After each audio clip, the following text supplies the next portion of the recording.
Welcome back, guys. Here we are at chapter 6.6. Why does flooding occur? Well, this happens in two stages. Stage 1 being from rain to soil.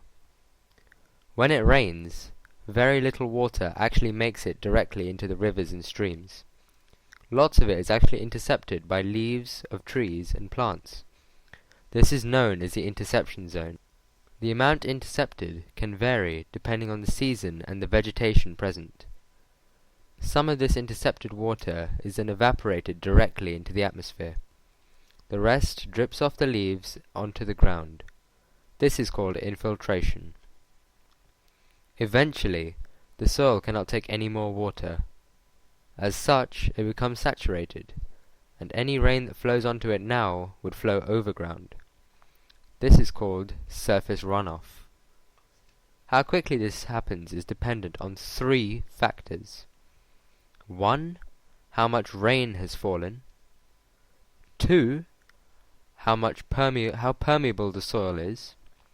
And 3. How heavily the rain falls. Stage 2 is from soil to river.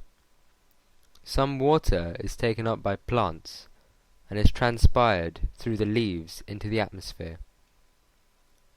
Some of the water seeps through the air pockets in the soil, known as through flow, and some passes through to solid rock and slowly makes its way to the river through the rock, known as groundwater flow. This is what keeps the river flowing, despite the fact that there's a lack of rain. Storm hydrographs. These graphs show us how a river changes as a result of rainfall.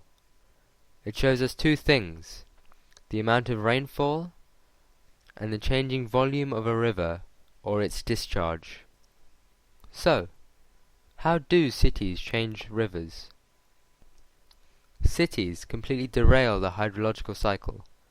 Surfaces like roads, pavements, and buildings do not soak up water like the soil.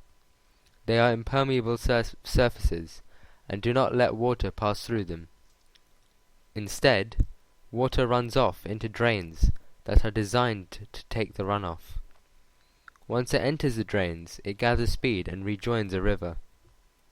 Sometimes, drains can be blocked where there is a high river that blocks the exit.